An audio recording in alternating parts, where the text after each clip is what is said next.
Hi. Thank you for having me. Thank you, Sean, for that introduction. What a pleasure and an honor to be with you all today.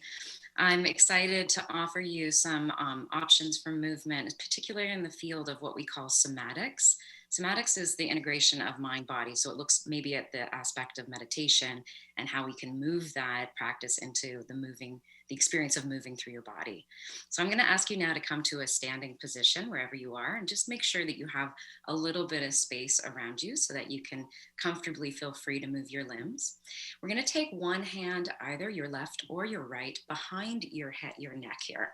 Okay, and we're going to take your hand with the palm of your hand to the neck. And take a moment just to cup the back of your neck with your hand. And that experience itself is something you can begin to notice. What's the difference in the temperature of your hand to your neck, right?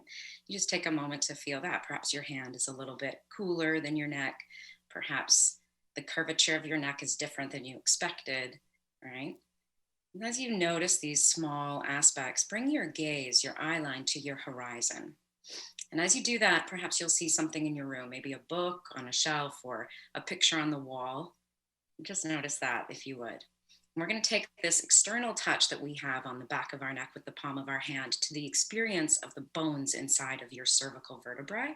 So that's the bones in your neck.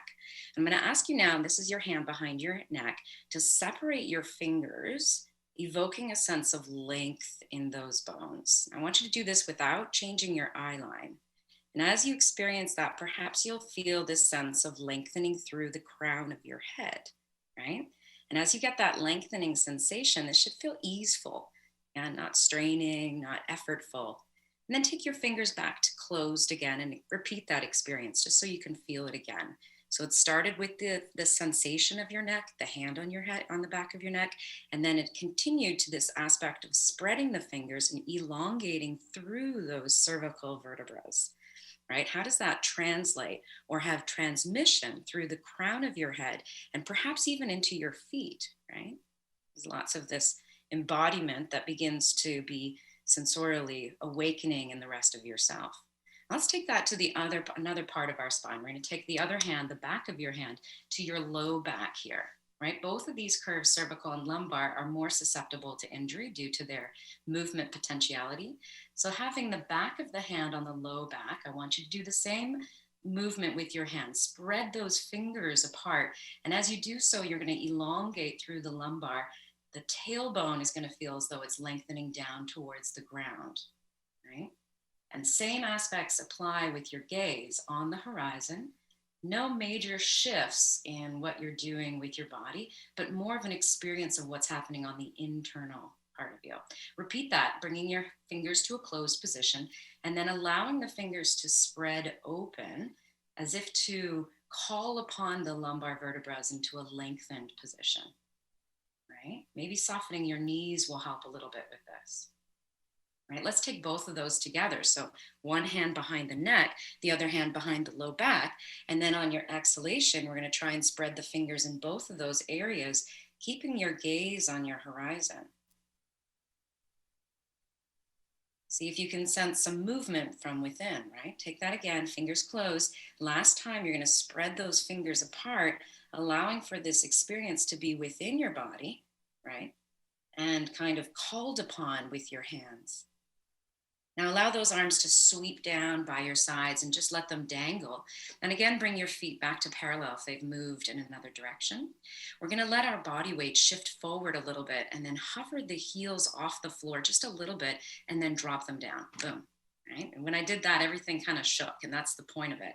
We want to move the body weight forward, lift the heels just the smallest amount, and then drop the weight down into the ground.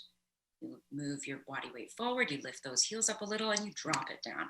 And the aspect of this, the purpose of it, is to rattle your skeleton a little bit, right? It should not feel effortful. It should not feel overwhelming to your systems. It's more of a stimulation, as it were. And we're going to do that in a 2-part series. So it's going to go like a heartbeat rhythm, pum, pum, as you do these drop, drop through your heels. Let's try it together. Pum, pum, pum, pum, pum, pum, pum, pum. pum, pum. And I invite you to keep doing this as I speak to you. I'm doing it with my body and no longer saying pum, pum, but I want you to begin to feel how things are shifting in your body as you do this movement. Perhaps you feel vibration through your hair, or maybe in your clothing, or maybe you start to feel it around your shoulders, perhaps in your neck, maybe in your low back. See if you can release any tension in your fingers or your toes, and allow for the weight to move through you, gravity, as you drop those heels down into the ground, feeling the vibration through all of your skeleton. Pum, pum. 3 more. Pum, pum. Pum, pum. Last one. Pum, pum. And pause your pum pumming. And as you breathe into your body, bring your gaze back to your horizon and notice those aspects in your room, just like before, where you perhaps saw a book on the shelf, or you saw something over in the distance, perhaps a picture differently. And as you do that, what's happening through your neck? Is your body ready to take on this new understanding of the alignment of your neck or the low back? We're going to move our experience of moving onto a chair now. So I want you all to take a chair that you were sitting in perhaps and come to sitting. I'm just changing my point of reference of my camera. All right, so as we come to sit down, find yourself rooting down through the sitting bones and move your spine away from the back of the chair. Right? Your feet again are flat on the ground. What's important for dynamic movement in everyday life is to make sure that we move the bones in their regular patterns. The spine moves in 4 directions: lateral, forward flexion, extension, and rotation. So we're going to start with rotation, taking the hands on the thighs. We're going to draw one hand back towards the hip and the other hand over towards the top of the knee, and gaze over the shoulder of the retracted hand. Come back to center and switch sides. So one hand slides back to the hip, the other to the front of the knee, and then rotate again. And as I move through this, I'm breathing easily and keeping my spine extremely noticeably upright. Yeah, so I'm trying not to round my back, trying to keep my gaze on horizon.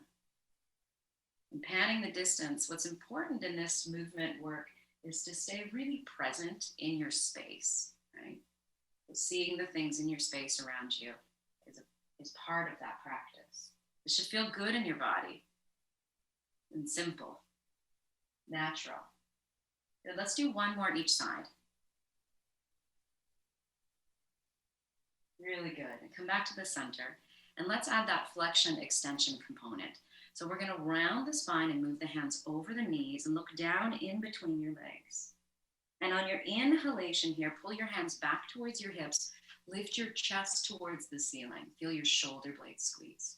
Draw your belly back. As you exhale, reach your hands forward and bow your head down. As you inhale, draw the hands back and lift the chest, opening up through the sternum. Notice the difference of the low back and the neck as you round here.